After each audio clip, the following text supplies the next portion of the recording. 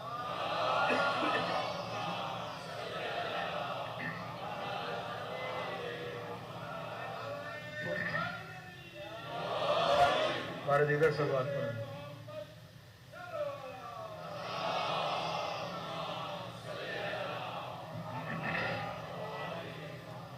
آج کل لاؤڈ بھی ایسے ہیں ہمارے گلے کو فنا کر رہے ہیں.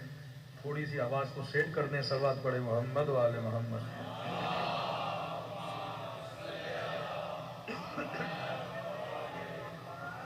مثال دے رہا ہوں. آپ اپنے بچے کو ایک سیب دیں. اب دو چیزیں ہیں، یا تو یہ بچہ اس سیب کا عاشق بنے، یا یہ سیب اسے اچھا لگے پر اسے صرف کھائے. عاشق بنے گا تو کھائے گا نہیں، وہ اس کو بچا کے رکھے گا، الماڑی میں رکھے گا. کیونکہ یہ سے عشق ہو گیا نا. عشق ہو گیا تو کہے گا ہمیشہ میرے پاس رہے، کھاؤں گا تو ختم ہو جائے گا. اب آپ نے اسے یہ فہم دینا ہے کہ میرے لال سیب رکھو گی بھی اور نہیں بھی کھاؤ گے یہ پھر بھی خراب ہو جائے گا. کیونکہ کائنات میں ہر شے کی ایکسپائری ہے.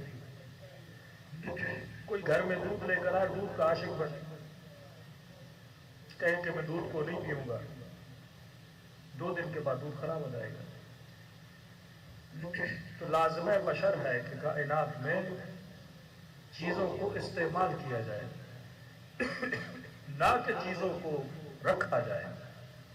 عشق کے لیے نہیں بنی، استعمال کے لیے بنی ہے.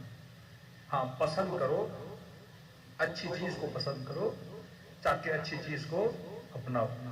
کسی انسان کے عاشق بنے اس کے حسن کی وجہ سے. کسی حسن کو ہمیشہ بقا نہیں ہے. چمڑی کی وجہ سے کسی کے عاشق بنے، ایک دن یہ چمڑی مرجھا جائے گی. ایک دنیا کی حسینہ دکھاؤ جو ہمیشہ حسین رہی ہو. بڑھاپے میں وہ چہرے پہچان میں نہیں آتے جن پہ جوانی میں لوگ دیوانہ ہوا کرتے تھے. ہر چہرے کو فنا، ہر چیز کو فنا. کیونکہ حسن کی وجہ سے عاشق بنو گے، جب حسن جائے گا تو عشق بھی چلا جائے گا. تو فرمایا تجھے جو بھی ملے دنیا میں اس کی انتہا کیا ہے؟ فنا ہے. تو تمہاری قیمت کیا بنی؟ فنا بنی. گھر کو فنا، حسن کو فنا، کھانے کو فنا، لباس کو فنا، بدن کو فنا. تو اگر ان چیزوں کے عاشق بنے تو تمہاری قیمت بھی کیا بنی؟ فنا بنی. کو اب اپنی عقل سے سوچ، تو اپنی قیمت فنا لگانا چاہتا ہے یا بقا لگانا چاہتا ہے؟ بڑے سے بڑا ولی ہو، بڑے سے بڑا امام ہو، بڑے سے بڑا نبی ہو، ایک نہ ایک دن سب کو موت آنی ہے۔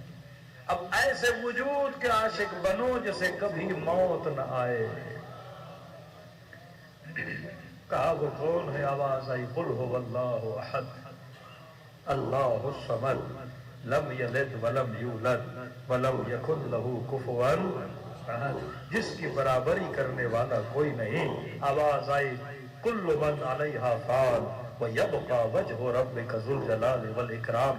کبھی کائنات کے سب سے عقل مند ترین بندے اگر کسی کی دربار میں جھکتے ہوئے نظر آئے وہ رب عالمین کی دربار تھی۔ کبھی علی سجدے کرتے ہوئے نظر آئے، کبھی حسین سجدے کرتے ہوئے نظر آئے، یہاں تک کہ سر کٹ گیا پر نو کے نیزہ سے رب کے ذکر کو نہیں چھوڑا۔ صلوات پڑھے محمد و آل محمد۔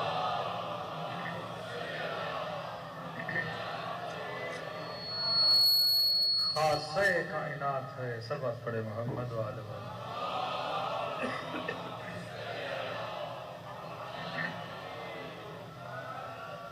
کائنات کا خاصہ ہے کہ کائنات میں ہر چیز اللہ کی جاتی ہے اور انسان کو عقل دی کہ بندے خدا عاشق فنا نہ بننا، عاشق بننا۔ کبھی بار بار سمجھاتا ہے خود پر انسان ضعیفہ، میرے انسان کو کیا بنایا؟ ضعیف بنایا۔ بدن کے اعتبار سے انسان ہر حیوان سے، دماغ کے اعتبار سے ہر حیوان سے طاقتور ہے۔ تو انسان کی طاقت انسان کی سلیکشن ہے، انسان کی طاقت انسان کا اختیار ہے، انسان کی طاقت انسان کا عقل ہے، انسان کی طاقت انسان کی لاجک ہے۔ تو جس چیز کو اہل بیت مضبوط کرنے آئے وہ بدن نہیں تھا، وہ انسان کا عقل تھا۔ فرمائے بدن کی غذا یہ مرغی اور چرغے ورغے یہ تو امیر شام کے سفرے پہ بہت زیادہ تھے۔ علی کے پاس کوئی آئے ابلے ہوئے کدو، جو کی سوکھی روٹی، لیکن وہاں جائے تو لذیذ کھانے، کیونکہ علی جسم کو طاقت دلانے کے لیے نہیں بھیجے گئے تھے۔ یہ کھانے تو ہر جگہ مل جاتے ہیں، یہ بتانے کی ضرورت نہیں ہے۔ فرمایا یہ دماغوں کو مضبوط کرنے کے لیے آئے تھے، یہ عقل کو مضبوط کرنے کے لیے آئے تھے۔ تو جسم کی خوراک ہے غذا، عقل کی خوراک ہے علم۔ تبھی فرمایا انا مدینۃ العلم وعلی بابها، میں شہر علم ہوں اور علی کیا ہے؟ دروازہ ہے۔ یہ معاشرے میں جو تفریق دیکھ رہے ہو کہ کوئی سنی بنا، کوئی شیعہ بنا، کوئی بریلوی بنا، کوئی حنفی بنا، در علی پہ کب کون آتا ہے؟ جب علی سے غذائے علم لیتا ہے۔ یہاں سے علم کی غذا دے گا، عقل بڑھے گی، اور جب عقل بڑھے گی تو علی کے علاوہ کسی کو امام ماننے کے لیے تیار نہیں ہوگا۔ آپ نے امیر المومنین کو امام مانا کیونکہ آپ کی عقلیں کیا ہیں؟ بلند ہیں۔ تو یہ وہ دروازہ ہے جو انسان کو غذائے علم عطا کرتا ہے، اور جب علم آتا ہے تو انسان صاحب بصیرت بنتا ہے۔ جب علم آتا ہے تو حجاب ہٹ جاتے ہیں، اب انسان حقیقت کو دیکھنا شروع کر دیتا ہے۔ بچہ چھوٹا ہے یہ کھلونوں کا عاشق ہے، بڑا آدمی کبھی کھلونوں کا عاشق نہیں بنتا۔ بچے کو سائیکل پسند ہے، بچے کو کھلونا پسند ہے، تھوڑا جوان ہوا یہ گاڑی کا عاشق بن جائے گا۔ لیکن جیسے جیسے عمر بڑھتی ہے، جسم بڑھاپے کی طرف جاتا ہے پر عقل بلوغ کی طرف جاتی ہے، اب اسے سمجھ آتا ہے کہ کھلونے کھیلنے کے لیے ہوتے ہیں، عشق کے لیے نہیں ہوتے، سائیکل چلانے کے لیے ہوتی ہے۔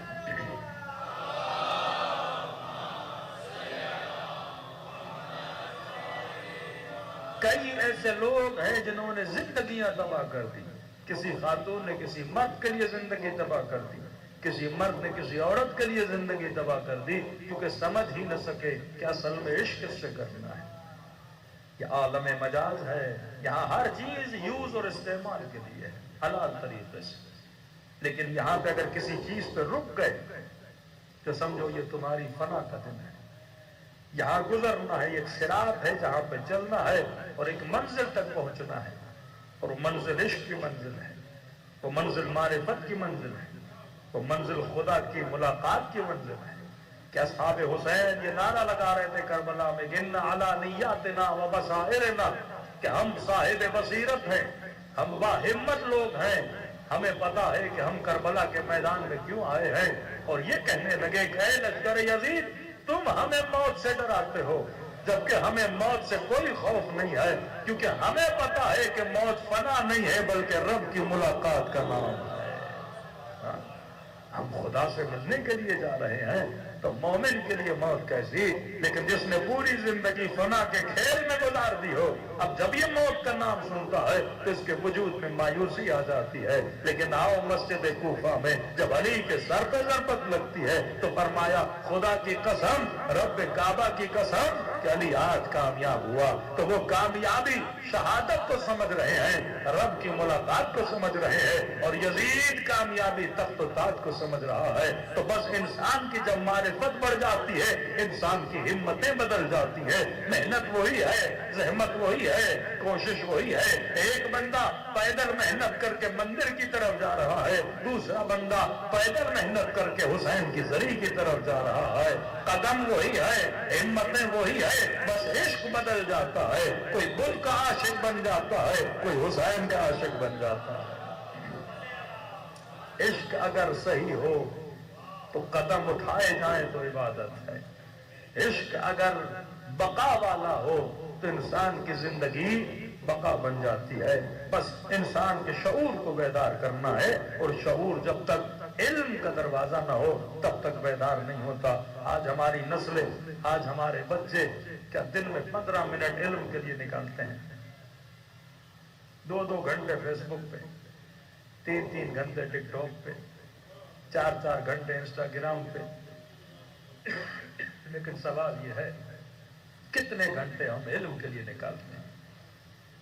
بہترین کتاب تفسیر قرآن ہے، بہترین کتاب۔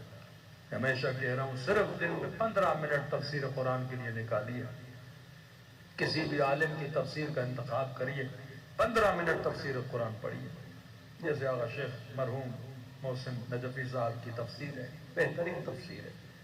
ڈیلی 15 منٹ نکالے۔ یہ وہ قرآن ہے جس کے اندر اخلاق بھی ہے، فقہ بھی ہے، تاریخ انبیاء بھی ہے، فضائل اہل بیت بھی ہیں، معاد بھی ہے، قیامت بھی ہے، صفات خداوندی بھی ہے، معاشرے میں کیسے اٹھنا بیٹھنا ہے یہ بھی ہے، جنت کا ذکر بھی ہے، جہنم کا ذکر بھی ہے۔ یعنی کوئی بھی کائنات کی ایسی کتاب نہیں جو اتنی جامع اور اتنی کامل ہو۔ ہاں؟ اور میں نے کئی جوانوں کو کہا، میں نے کہا چیلنج کر کے کہہ رہا ہوں، ایک مرتبہ تفسیر قرآن پڑھ لو گے تو ایک سادہ سے عام سے مولانا حضرات جو ہوتے ہیں ان سے بھی زیادہ علم آپ کے پاس آ جائے گا۔ کیونکہ صاحب علم بنو گے تو کوئی آپ کو گمراہ نہیں کر سکے گا۔ گمراہ کون ہوتا ہے؟ اس وقت پاکستان کی تباہی کا سبب 2 طبقے ہیں۔ ملک کی ترقی کا سبب ایک طبقہ، ملک کی تباہی کا سبب 2 طبقے۔ پاکستان کی تباہی کا سبب ایک غریب طبقہ، دوسرا امیر طبقہ۔ امیر کیونکہ امیر ہے، آسائش پسند ہے، وہ کبھی بھی حق و باطل کی جنگ میں اور جد و جہد میں شامل نہیں ہوتا۔ وہ کہتا بجلی کتنی بھی مہنگی ہو گئی میرے اوپر فرق نہیں پڑنے والا۔ امیر ہے نا، پیسہ بہت ہے، کہ 1,00,000 روپے آئے تب بھی دے دوں گا، 2 لاکھ آئے تب بھی دے دوں گا۔ اس نے اتنا جمع کیا ہوا ہے کرپشن اور مختلف چیزوں کے ذریعے، اسے دھوپ میں آنے کی نہیں پڑی، اسے ریگولیشن لانے کی ضرورت نہیں، وہ کسی جائز پروٹیسٹ کے اندر بھی شامل نہیں ہوگا۔ امیر آدمی ہے، زحمت پسند نہیں ہے۔ دوسرا ہے ملک کا غریب طبقہ۔ غریب کیوں؟ کیونکہ غریب کے پاس علم نہیں ہوتا، نالج نہیں ہوتی۔ زیادہ تر غربت میں پڑا طبقہ جاہل ہوتا ہے، کیونکہ جاہل ہوتا ہے اس کا برین واش کرنا بڑا آسان ہے۔ یہ 1,000 روپے میں بک جاتا ہے، یہ 2,000 روپے میں بک جاتا ہے، یہ ایک بے نظیر کارڈ کو دیکھ کے چپ ہو جاتا ہے، کیونکہ غریب آدمی ہے۔ ملک ترقی کرتے ہیں مڈل کلاس کی وجہ سے، متوسط طبقہ جو اتنا غریب بھی نہیں ہے اور پڑھا لکھا بھی ہے۔ کسی بھی ملک کی آپ ریولیوشن دیکھیں گے، وہ ایران کی ریولیوشن ہو، یا ویسٹرن سوسائٹی کے ریگولیشنز کو آپ اسٹڈی کریں گے، متوسط طبقہ. اب یہاں اس غریب کو جو مخلص تو ہے پر علم نہیں ہے، یہ جو خودکش بمبارڈمنٹ بنتے ہیں یہ غریب ترین طبقہ ہے. وہ کس پر بلیو کرتا ہے؟ مفتی کے فتوے پر. مفتی صاحب نے ممبر پہ بیٹھ کے بول دیا کہ مثلا یہ قوم کافر ہے اور اسے مارو گے تو سیدھا جنت میں جاؤ گے. اب غریب کو جنت کی بڑی لالچ ہوتی ہے کیونکہ اس نے دنیا میں نعمتیں دیکھی نہیں، نہ اسے یہاں حور ملی، نہ باغ ملا، نہ شہد ملی. وہ ساری چیزیں وہاں ڈھونڈتا ہے. امیروں کی تو شراب بھی شہد بن جاتی ہے، لیکن غریب کو تو کچھ بھی نہیں ملا، تو وہ یہ ساری چیزیں کہاں ڈھونڈ رہا ہوتا ہے؟ وہ کہتا ہے بس جلدی مروں اور ساری چیزیں مجھے کہاں ملے، وہاں جا کے ملے، کیونکہ اللہ کا عاشق تو بنا نہیں. علماء کہتے ہیں وہ نماز کیسی جس میں حور کی شہوت ہو، وہ روزہ کیسا جو اس لیے رکھے کہ جنت میں حور ملے. مطلب روزے بھی شہوانی، نمازیں بھی شہوانی، یہ کیسی نمازیں ہیں؟ کبھی انسان غور و فکر کرے تو واقعی میں کہاں جا رہا ہوں، کس صرف میں مجھے لے جایا جا رہا ہے. اور میں انسان کا سب سے بڑا دشمن انسان کی جہالت ہے. رسول خدا نے مکے کے غریبوں کو جب جمع کیا تو پہلے انہیں کیا دیا؟ علم دیا. جب علم آئے گا یہ جد و جہد کریں گے، کیونکہ جب اس کے پاس علم آیا اب یہ غریب نہیں رہا. دنیا کی سب سے بڑی دولت کیا ہے؟ علم ہے. پیسہ تو نہیں ہے نا. علم آیا تو یہ امیر ہے. امیر المومنین کے پاس پیسہ نہیں ہے، مثلا رسول خدا کے جانے کے بعد مولا خاتون کو کنویں سے ایک بالٹی پانی نکال کے دے رہے ہیں، جس کے عوض میں وہ خاتون امیر المومنین کچھ کھجوریں دے رہی ہے. کہ مولا کا غلام یہ کہے کہ جب مولا نکال رہے تھے وہ رسی اتنی سخت تھی کہ علی بن ابی طالب کے ہاتھوں سے خون جاری ہونا شروع ہوا. لیکن علی امیر ہے کس چیز کے اعتبار سے؟ علم کے اعتبار سے نا. یا امیر المومنین، اے مومنوں کے امیر. اصل دولت دولت علم ہے. اب کیونکہ جب عوام کے پاس علم نہیں ہوگا تو عدم علم کی وجہ سے ان کی سلیکشن غلط ہو جائے گی. مختار ہے نا، اختیار، اسے چننا اختیار ہے. اب اسے نہیں پتا کیونکہ علم نہیں، اسے نہیں پتا کہ یہ چیز میرے لیے اچھی ہے یا بری ہے. اسے جو بتایا جائے گا یہ وہی کرے گا. کبھی اپنی جان کا دشمن بن جائے گا عدم علم کی وجہ سے. کیوں اسلام میں قوم پرستی حرام ہے؟ کیونکہ وہ تعصب لاتی اور تعصب انسان کو اندھا بنا دیتا ہے.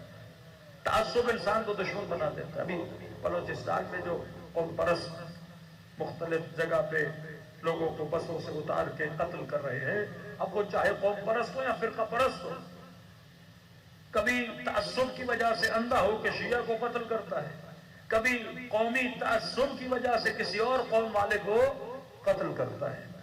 اسلام نے کہا بس ایک چیز کی پرستش کرو، وہ پروردگار عالم کی پرستش ہے. کیونکہ یہ تعصبات تجھے کیا کر دیتے ہیں؟ اندھے کر دیتے ہیں. میں نے کئی سال پہلے مثال دی تھی کہ انسان کا سب سے بڑا دشمن کون ہے؟ تو کسی نے کہا مولانا شیطان، کسی نے کہا مولانا نفس. میں نے کہا نہیں، نہ تمہارا سب سے بڑا دشمن شیطان ہے، نہ سب سے بڑا دشمن نفس ہے. انسان کا سب سے بڑا دشمن انسان کی اپنی جہالت ہے. بڑے سے بڑا شیطان کھڑا ہو جائے آپ کو گمراہ نہیں کر سکتا. کس چیز کی وجہ سے؟ علم کی وجہ سے. بھائی ابراہیم کو گمراہ نہیں کر پا رہا، کون سی جادو کی چھڑی ہے؟ اہل بیت کو گمراہ نہیں کر پا رہے، کون سی جادو کی چھڑی ہے؟ علم کی وجہ سے. کہ کسی نے میرے چھٹے امام سے پوچھا کہ مولا آپ گناہ کیوں نہیں کرتے؟ امام نے ایک مثال دی اسے. مولا نے کہا اگر رستے پہ نالی میں گندگی پڑی ہو، نجاست پڑی ہو، اور تجھے لاکھوں روپے دیا جائے کہ اس نجاست کو کھاؤ، کھاؤ گے؟ کہا مولا لاکھوں تو کیا کروڑوں بھی دیے جائیں میں نجاست کو نہیں کھاؤں گا. کہ سوال یہ نہیں کہ نہیں کھائے گا، سوال یہ ہے کیوں نہیں کھائے گا. کہ مولا کیونکہ مجھے اس کی حقیقت کا پتہ ہے. یہ بدبودار چیز ہے، یہ رذیل چیز ہے، یہ نجس چیز ہے، جس طرح اس نجاست کی حقیقت تمہارے سامنے آیا ہے، اسی طرح گناہ کی حقیقت ہمارے سامنے آیا ہے۔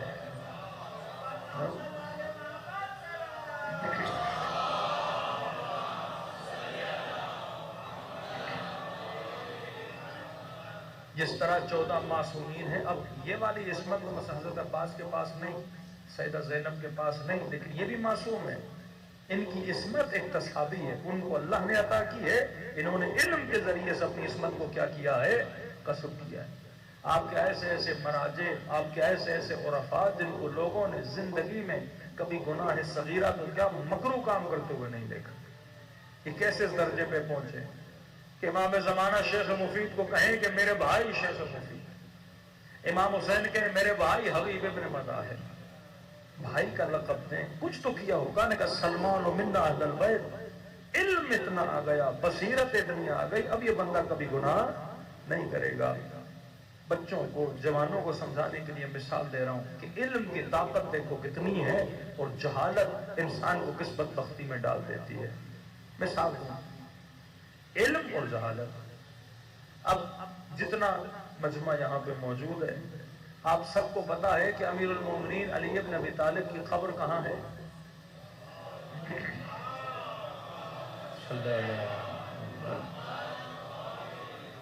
ہاں، مولا کی قبر کہاں ہے؟ نجف۔ اگر میں اس منبر پر بیٹھ کر قسم کھا کے کہوں کہ مولا کی قبر کربلا میں ہے، کوئی مانے گا؟ سر پہ قرآن رکھوں، کوئی مانے گا؟ ہاں؟ کوئی کعبے کی چھت پہ کھڑا ہو کے بولے کہ بھائی کربلا میں ہے، کوئی مانے گا؟ کیوں نہیں مان رہے؟ ہاں؟ کون روک رہا ہے آپ کو ماننے سے؟ آپ کا علم آپ کو روک رہا ہے۔ آپ کے پاس نالج ہے، اب بڑے سے بڑا مولوی بڑے سے بڑا امامہ رکھ کے بھی آ جائے، بڑی سی بڑی قسم بھی کھائے، بڑے سے بڑا قرآن بھی سر پہ رکھ لے اور بولے بھی، آپ کبھی ماننے کے لیے تیار نہیں ہوگے، کیونکہ آپ کے پاس کیا ہے؟ علم ہے۔ سفین والے گمراہ ہو گئے نیزوں پہ قرآن کو دیکھ کر، کیونکہ ان کے پاس علم نہیں تھا۔ لیکن عمار کبھی گمراہ نہیں ہوا، مالک کبھی گمراہ نہیں ہوا، کیونکہ کیا تھا؟ علم تھا۔ اب آتے ہیں جہالت کی طرف۔ آپ میں سے کسی کو پتا ہے کہ شاہ عباس کی قبر کہاں ہے؟ پتا ہے کسی کو؟ نہیں پتا۔ اب مجھے پتا ہے کہ آپ کو پتا نہیں۔ اب یہاں سے کھیل شروع ہو جاتا ہے۔ مجھے پتا ہے کہ آپ کو پتا نہیں ہے، اب جو پتا میں دوں گا اسی پتے پہ آپ چلو گے۔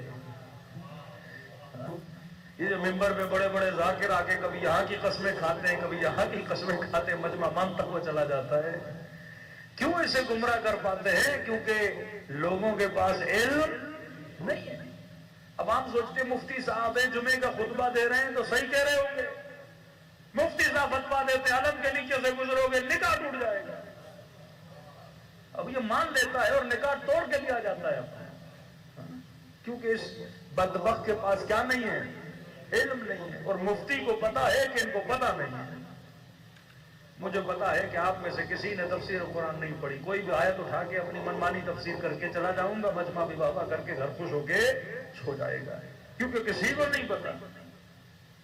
اس سال ہم کربلا گئے، ایک ذاکر صاحب نے کراچی کا مجمع بیٹھا ہوا تھا، جس کراچی کے مجمع کو ہم کہتے ہیں پڑھا لکھا مجمع ہے، لیکن آج عالم یہ ہے اسی کراچی میں ایسے ایسے لوگ ممبروں پہ آ رہے ہیں۔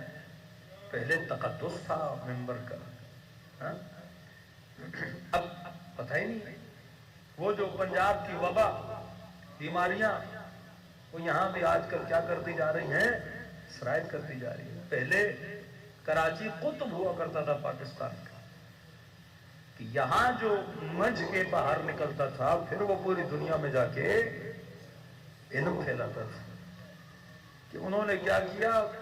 حدیث قصہ میں دلیل دی کہ کہا ہم فاطمہ و ابوہا وہ بعلھا وہ بنوہا، یہ فاطمہ ہیں، ان کے شوہر ہیں، ان کے بابا ہے اور ان کے بچے ہیں.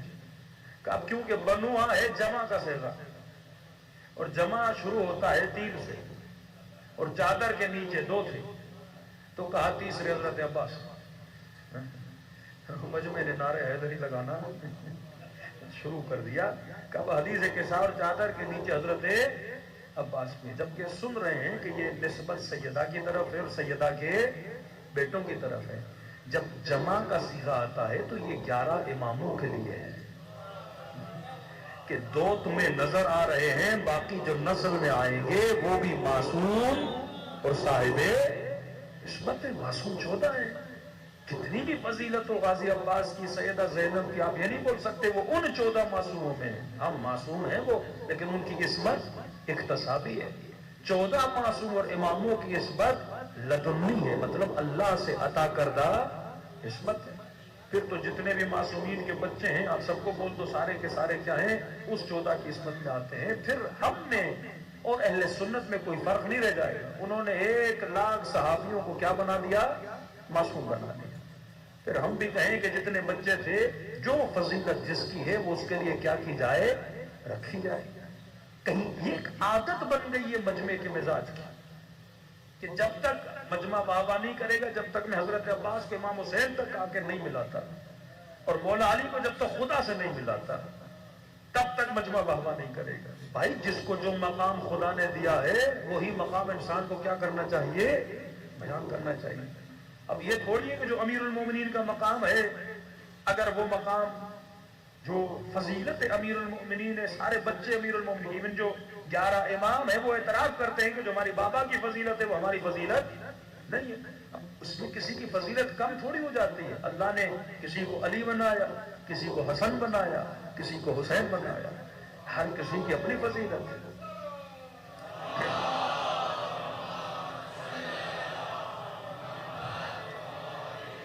یہ تو بالکل ایسے کوئی وہ بالکل آپ امام حسین کو سید الشہداء بول رہے ہیں اور امام رضا کو سید الشہداء نہیں بول رہے، تو وہ امام رضا کی آپ مقام کو نیچے لا رہے ہیں. نہیں بنتا ہے خدا.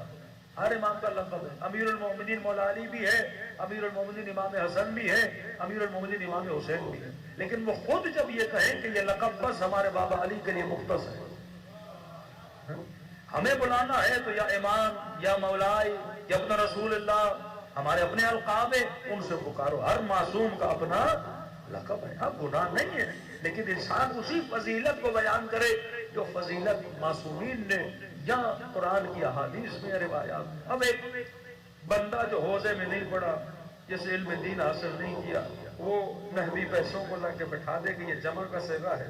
بھائی تجھے پتا ہے جمع کا صیغہ، سیستانی صاحب کو پتا نہیں لگا، آغا بہجت کو پتا نہیں لگا، آغا مکارم کو پتا نہیں لگا، آغا خوئی کو پتا نہیں لگا، جنہوں نے گرامر پڑھائی، جنہوں نے لکھائی. تو اگر خدا جمع، کبھی کبھی لفظ جمع احترام کے لیے بھی آتا ہے کہ میں کہوں تو آ جا یا کہوں آپ آ جائیے، ہاں؟ یا وہ آئے تھے. ہم کبھی کبھی احترام کے لیے جمع کا صیغہ بھی استعمال کرتے ہیں. تو عربی کے اپنے آداب ہوتے ہیں، لیکن صرف مجمع کی واہ کے لیے. اور مجمع بھی واہ کیوں کرتا ہے؟ کیونکہ مجمع کے پاس کیا نہیں ہے؟ علم نہیں ہے. کہ میں نے کہا کہ آپ میں سے کسی کو نہیں پتا کہ شاہ عباس کی قبر کہاں ہے. اب مجھے پتا ہے کہ آپ کو پتا نہیں ہے. جو پتا میں دوں گا اسی پتے پہ آپ چل پڑو گے. اب میں نے باب العلم کے ممبر سے بول دیا کہ شاہ عباس کی قبر بالفرض مثلا کاشان میں ہے. آپ چلے گئے ایران، کسی ایرانی کو کہا کاشان لے چلو. اس نے کہا کیا جا کے کرنا ہے؟ آپ نے کہا شاہ عباس کی قبر پہ جانا ہے. ڈرائیور صاحب نے کہا کہ جناب شاہ عباس کی قبر تو بنا. آپ نے کہا نہیں کیسے نہیں ہے، مولوی صاحب نے بولا ہے، ہم نے تو جانا ہے. اب آپ وہ بحث کرے گا، آپ مانو گے نہیں کیونکہ مولوی نے بولا ہے. اب کیونکہ اس کے مفتی نے بول دیا نا، علم کے نیچے نکاح ٹوٹ جاتا ہے. آپ جتنی بحث کرو بھائی نہیں ہوتا. وہ کہے گا مفتی صاحب نے بولا ہے، ہاں؟ کیونکہ وہ کیا ہے؟ جاہل ہے. خوارج کیوں بنے؟ اپنی جہالت کی وجہ سے. سلمان کیوں بنا؟ اپنے علم کی وجہ سے. تبھی فرمایا اطلب العلم من المہد الی اللحد. در علی پہ وہی آتا ہے جو جستجو کرے اور علم حاصل کرتا ہے، پھر وہ شیعت علی بن ابی طالب بن جاتا ہے. صلوات پڑھے محمد.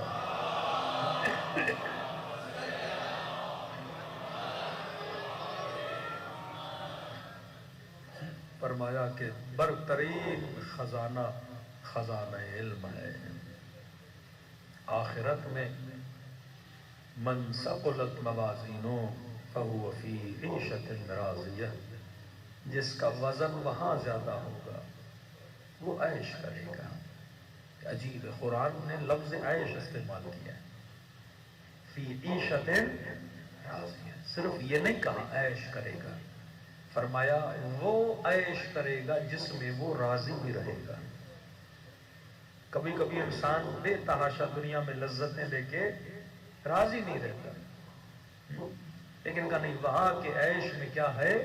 رضایت بھی ہے، سکون بھی ہے.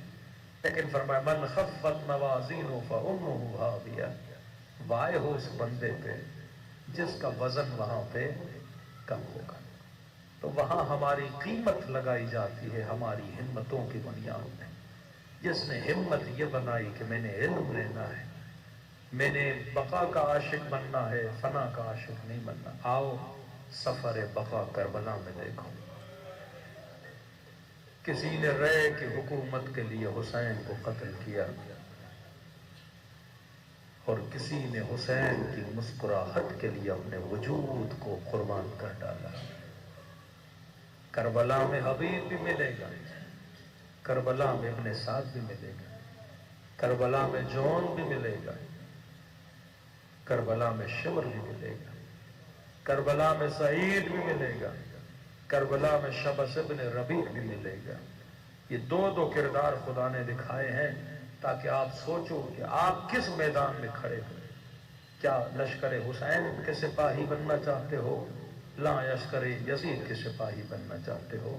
یہ بار بار فرش عزا پہ بلا کے ہمیں بتایا جاتا ہے کہ برترین سپاہی حسین کے سپاہی تھے.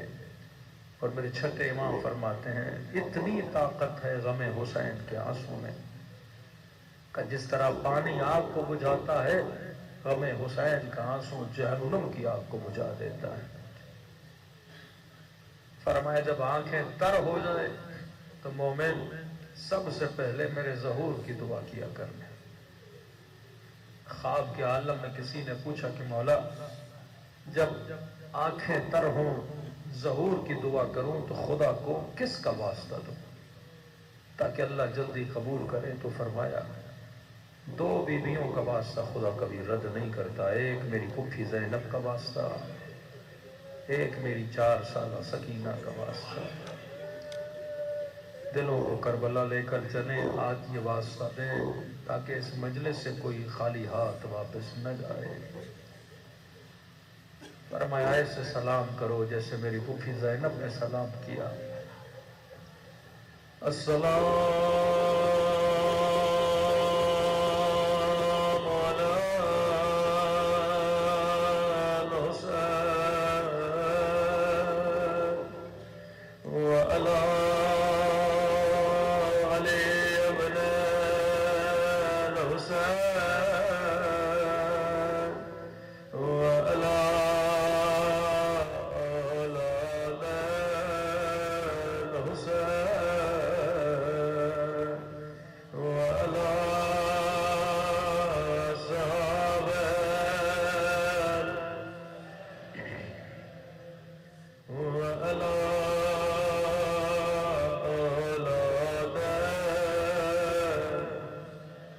بلند آواز سے سلام علی حسین وعلی علی ابن وعلی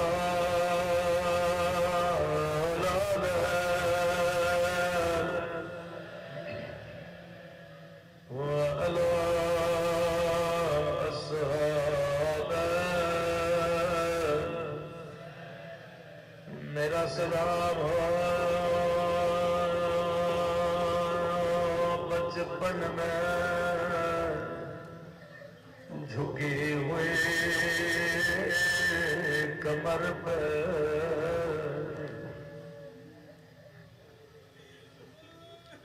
رو کے کہنے لگی میرے غریب الوطن بابا بابا میرے باپ دادی زہرا کی طرح سفید ہو گئے بابا دادی کی کمر جوانی میں جھکی تھی لیکن میری کمر بچپن میں جھک گئی اللہ جانے نے کس طرح مارا ہوگا جب زندہ میں چلتی تھی تو دیواروں کا سہارا لے کے چلتی تھی میں اکثر دعا کرتا ہوں خدا بچپن میں کسی بچے کو یتیم نہ بنائے خدا بچپن میں کسی کو بابا کا کٹا سر نہ دکھائے سیدہ زینب یہ پہلی بیوی ہے اہل بیت کے گھرانے میں جو بچپنے میں اماں کے جنازے کو دیکھ رہی ہے تبھی ام المصائب کا لقب ملا بچپنے میں ماں کا جنازہ جوانی میں بابا علی کا جنازہ پھر حسن کے جگر کے ٹکڑے پھر کربلا میں حسین مولا کا پامال بنا اللہ زینب کے واسطے کو کبھی رد نہیں کرتا روایت کے جملے سیدہ زہرا حجرے میں تشریف فرما تھی فرمایا فضا ذرا میری بیٹی زینب کو بلانا 5 سال کی عمر سیدہ زینب ماں کے حجرے میں آتی ہے فرماتی اماں مصلی پہ بیٹھی تھی تسبیح پڑھ رہی تھی لیکن تسبیح پڑھنے میں بھی بڑی دشواری تھی کیونکہ ظالموں نے بالو توڑا تھا میں کہتا ہوں شیعو جب تسبیح زہرا پڑھو تو خدا کو ٹوٹے ہوئے بالوں کا واسطہ دیا کرو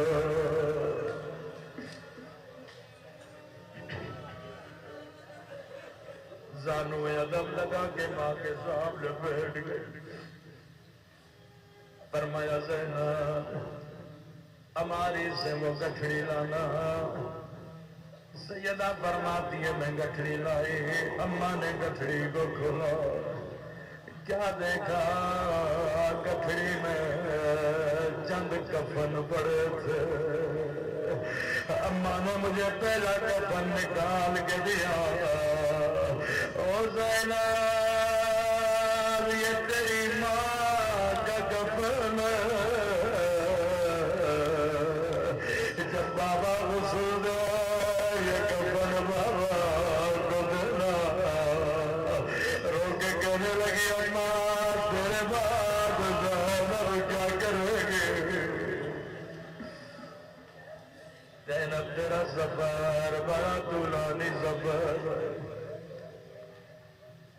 کہتی ہیں روتے ہوئے میں نے ماں سے پہلا کفن لیا سینے سے لگایا اتنے میں اماں نے گٹھڑی سے دوسرا کفن نکالا فرماتی ہیں میں دل ہی دل میں دعا کر رہی تھی اللہ کرے یہ زینب کا کفن ہو اللہ مجھے کسی اور کا جنازہ نہ دکھائے روکے کا زینب یہ تیرے بابا علی کا کفن تیرے بابا کے سر پہ ضرب لگے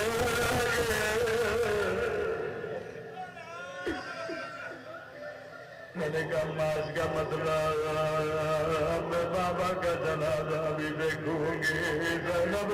سفر بہت طولانی ہے. دوسرا کفن بھی لیا ایک مرتبہ گٹڑی سے ماں نے تیسرا کفن نکالا. اب کہتی ہیں میں میرے دل میں دعا کر رہے تھے اللہ کرے زینب کا کفن بہن بھائیوں سے بڑا پیار کر دیا. او میرے اللہ مجھے حسن کا مردانہ دکھانا, مجھے حسین کا جانا نکالا.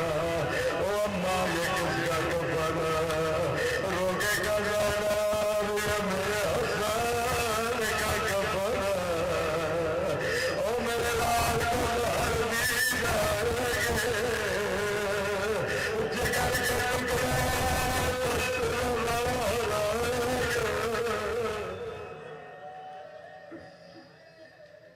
روتے ہوئے تیسرا کفن لیا. کہتی ہیں اب جو گٹھری میں نگاہ پڑی ایک کفن باقی تھا. دل کی دھڑکن سیدہ کی تیز ہوئی. کہتی ہے میں رو پڑی دعا کرنے لگی. او میرے اللہ یہ میرے حسین کا کفن ہو, اللہ کرے میں زینب مر جاؤں پر حسین کا جانا نہ دیکھو. ماں نے چوتھا کفن لیا. اماں کیا یہ میرا کفن روکے گا میں زینب, یہ بھی میرے حسین کا کفن. اماں ایک کفن کو دیا. او میرے لال کے بدن پہ تیر برسائے زینب اپنے ہاتھوں سے تیر نکالا. سیدہ نے بڑا گریہ کیا.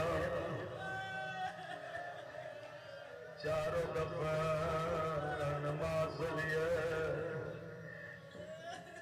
لیکن کہتی ہے میں نے تیرے دل میں رویا بھی لیکن کہا الحمدللہ اے خدا تیرا شکر ہے اماں نے مجھے حسین کا کفن نہیں دیا. اس کا مطلب مر جاؤں گے پر میرا حسین زندہ رہے گا. اتنا سوچنا تھا مجھے کر جانا اب وہ کرتا جانا. میں نے ماں کو کرتا دیا. اماں یہ کس کا کرتا ہے روکے گا جانا کربلا کربلا. یہ میرا حسین کا کفن اماں حسن کے لیے کفن لیکن حسین کے لیے روکے گا پہلا تیر کا پیاسا. میرے لال کے بدن پہ لاشے کا پہلا کیا جائے گا. میرے لال کے کرتا